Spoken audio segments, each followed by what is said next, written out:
په دوبۍ کې یو ځل په 2005 کې زه تللی وم، اوس هم تللی وم یو میاشت مخکې چا غوښتی وم 2005 کې. نو زه راوتښتېدم، اوس تللی وم اماراتو دوره مې وه، صرف یو ورځ مې په دوبۍ کې تېره کړه، نور ته وتښتېدم.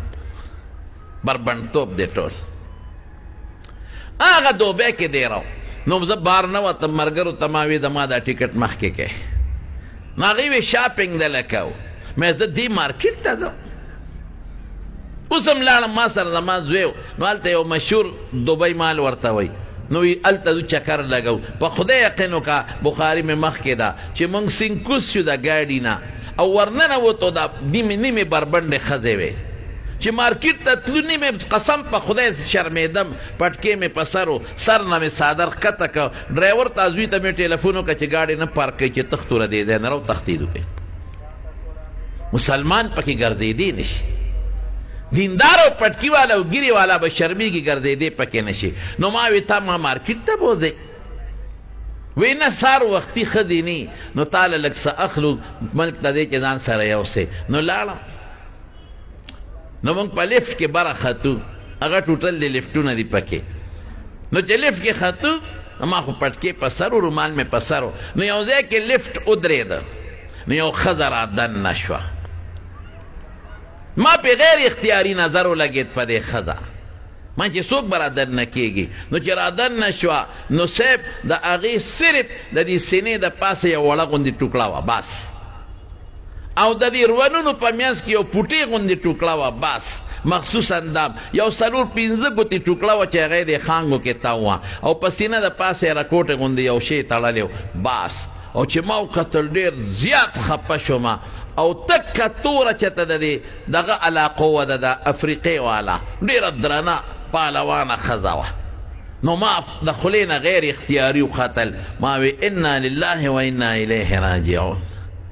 یا خدای دا څنګه ښځه ده چې دا مې ووی که نه، اوهو هغه بلا غصه شوه او ما ته وی لا حول ولا قوة الا بالله. هلکه مې ښځه خو مسلمانه ده، ځکه لا حول ولا قوة خو مسلمانه وی، لا حول ولا قوة الا بالله.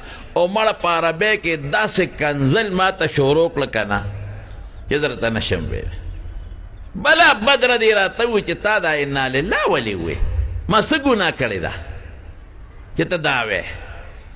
یا صاحبه زه غلی شوم، مې دې بلا سره څه کې؟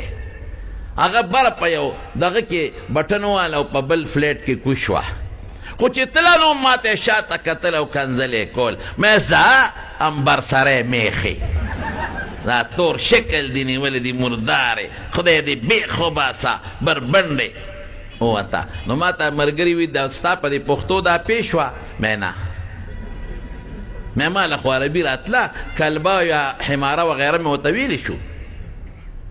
نو وی تا ورته عربۍ کې، هغې خو عربۍ کې تا ولې نه وې؟ مې زه پاګل وم، مې هغې بلا سره اوس که یو دغه یې را کړې وه د لفټ نه بار ایستمه، خو ځان له مصیبت و.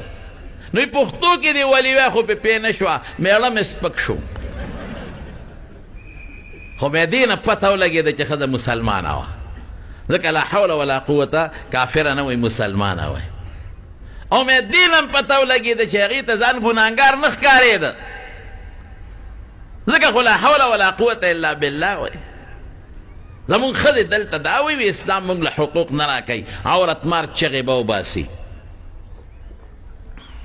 اسلام چې کم حق ښځو له ورکړی دی، زما قسم په خدای که بل حق بل دین ولا دا حق ورکي، که بل ملت ولا دا حق ورکي. دا خو دې خلکو ته پته نه لګي. تاسو یورپ نه دی کتلی که نه، نو ځکه دا خبرې کوئ. تاسو بار دنیا نه ده کتلې، ځکه دا خبرې کوئ. قسم دې ما په خپلو سترګو لیدلی دي چې جینکۍ پلسترې کوي، جینکۍ خښتې اوچتوي او دیوالونه جوړوي. جینکۍ د ټرک نه 2 بوجې زر یو نشم وړی، 2 بوجې په دې اوږو د پاسه ایږدي او د ټرک نه کوزئ بلډینګ ته خېجئ. ټریلر یې چلی جینکۍ. په لاره په ازبکستان کې یو جینۍ ته ټریلر روان شوی و، نو هغه ټیر پنچر و، هغې ته یې کولاوه و، نو نه شو کولاولی، هغوی خو کمزوري دي او په لاره ودرېدل منع دي. نو کله به یو ته اشارې کولې، کله بل ته چې دا ټیر را سره کولاو کې. دا د ښځو حق دی؟ ټول ورځ خدمت کوي. یو بوډۍ ښځه وه، زه په تاشقند کې په یو هوټل کې دی راو، نو سار به هغې د 11 بجو پورې د ټول هوټل د خلکو د ناشتې خدمت وکړه. لوښي به یې ښودل او به یې لرکول، خیرن به یې ته لرکول او هګۍ او هغې یې شول، به د هوټل والا ته یې ښودل. یک سر باندې د 11 پورې به یې د ټول هوټل د خلکو د ناشتې خدمت کو. نو چې بیا به ناشته ختمه شوه، نو جارو به یې راواغېسته او جاړن د هوټل به یې صفا کو. مازدیګره پورې غریبه لګیا وه، دا خدمت یې کو. نو ما ته یو ځل د ترجمان په واسطه تپوس وکړه، مې ستا خاوند نشته؟ وی ولې نه؟ مې بچي وي شته. نو مې ته دا دونه خدمت کې تنخوا دې څومره د څه معمولي تنخوا یې راته یاده کړه. نو مې دا ولې کوي؟ څه به خورم؟ مې ولې ستا خاوند یې هغه دونه ګټي چې د هغه کېږي او زما زامن دومره ګټي چې د هغوی کېږي. دا ژوند دی؟ سار نه مازدیګره پورې هر انسان خدمت کوه، ځای نه جارو، سړکونه جارو کوه، هوټلو کې خدمت کوه او په دوکانونو کې سوداګانې خرڅوه او بربنډې ګرځي او بیا د شپې ماسخوتن کلبونو ته ځي، شرابونه ورته ښه ګران دي، شرابونه څکي او بدعملۍ کوي. دا د څاروو ژوند چې ما به ورته د خپل ملک الوې مې مونږ خو یو ګټي او ټول ټبر یې خوري. وی دا څنګه؟ دا زه ونه منم. هلته به انډونیشیا ګوره د مسلمانانو ملک ته زه تللی دې خوا به خاوند ناست دی، دلته به یې ښځه ناستی. هلته په هوټلو کې دا بوفي سیسټم وي، خدای له به خوراک خاوند نه م راوالي، ښځه به م راوالي. په یو ټیبل به خوراک وکړي، سړی به خپل بل ورکوي، ښځه به خپل بل ورکوي. بورچې خانې ته به خاوند یې راشي د ډیوټۍ نه، ځان له به خپله پخلی کوي، ښځه خاوند له پخلی نه کوي. ښځه خاوند له جامې نه انځي، سړی ځان له پخپله جامې انځي په مشین کې، او ښځه ځان له پخپله جامې وینځي. دا ژوند دی. زمونږ خو شکر الحمدلله یو کس ګټي ټول ټبرې خوري، بچي م خوري، په بچو تعلیم هم کوي، په لوڼو تعلیم هم کوي، اسپتالونو له هم بوځي او ښځو نه قسم د شریعت سردارې جوړې کړې دي. دلته پې پلسترې کوي. مصر کې بوډیګانې ښځې وي، لاس ګاډۍ باندې پرتوغاښونه او پیوي خرڅوي.